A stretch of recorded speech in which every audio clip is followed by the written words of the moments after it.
Après la veille culturelle du 7 août, c'est un public visiblement conquis qui décide de répondre massivement présent à la traditionnelle cérémonie de dépôt de gerbes de fleurs ce 8 août 2021 à 17h au caveau des rois à Bounandjo. C'est à 17h que Rodolphe Douala-Mangabel a été pendu par les Allemands.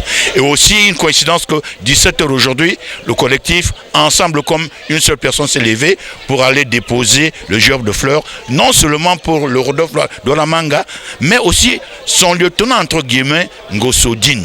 Au-delà du petit-fils du King Bell, un hommage appuyé est également rendu à tous les autres martyrs du 8 août 1914 sur l'ensemble du territoire national.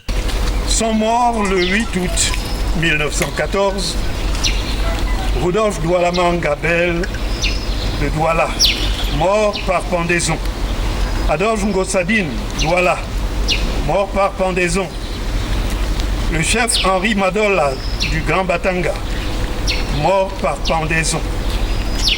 Martin-Paul Samba à Ebolova, mort par fusillade. Il était militaire. Cela y oblige. Et Dandembita, Ebolova, mort par pendaison. Asakona, Ebolova, mort par pendaison.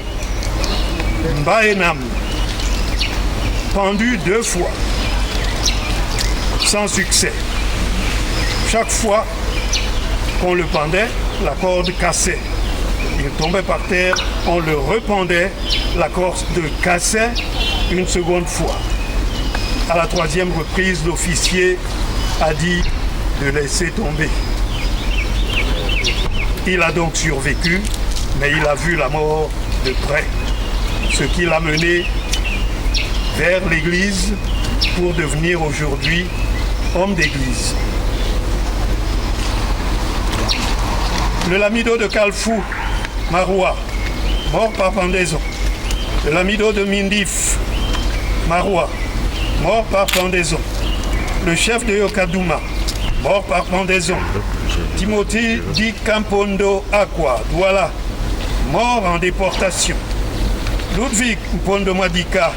Et même si la liste n'est pas exhaustive, ce devoir de mémoire accompli par les fils de Walais, sous la houlette du patriarche Valère Épée, nous rappelle à suffire l'obligation morale pour tous les Camerounais de se souvenir de cet événement historique tragique qui marque la naissance du nationalisme camerounais. Peut-être qu'en creusant, on trouverait d'autres personnes qui avaient, avec les Portugais ou avec les Espagnols ou avec les Anglais, des velléités, mais c'est quelqu'un qui s'était imprégné, connaissant bien la culture du monde, par ses études, par ses fréquentations, par sa connaissance des valeurs traditionnelles de son pays. Aussi l'approche qu'il avait, il avait des envoyés parmi tous les peuples.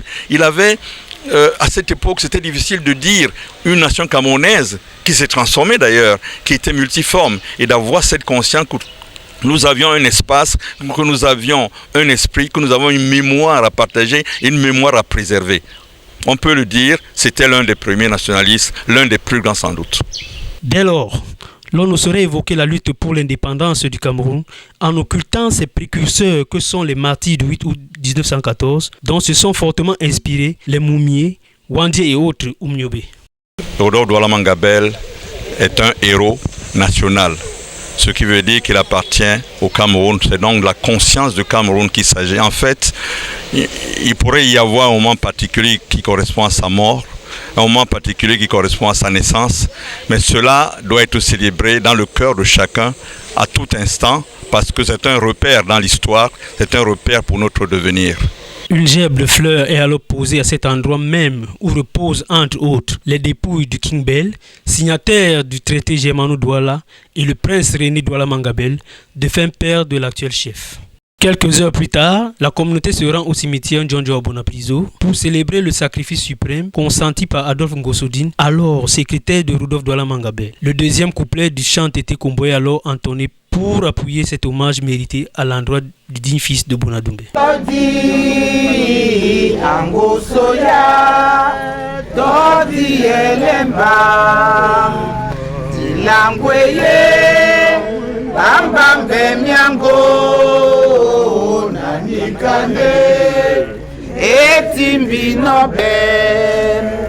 Usomone bongo omukama Yesu dongo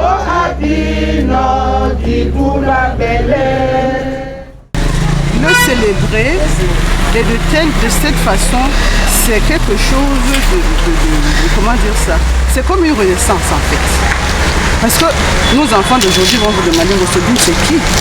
Et on lui raconte l'histoire. Quelqu'un qui s'est sacrifié pour le bien de tout le monde, tout le village, qui a refusé de l'argent. Parce que hier, au niveau du film, on a bien vu qu'on a voulu les corrompre. Et ils ont refusé. Je suis du centre. Pour moi, c'est beau. Pour moi, c'est une histoire que je vais raconter à mes enfants. Donc, j'ai tenu à vivre cela à tout prix. Aujourd'hui, pour les raconter, pour vivre. À l'époque, on nous apprenait ça avec l'élémentaire 2. Et vivre ça physiquement, c'est un grand bonheur. C'est un réel plaisir. J'ai retenu qu'il faut se battre pour sa patrie. La reine n'est pas de toute situation.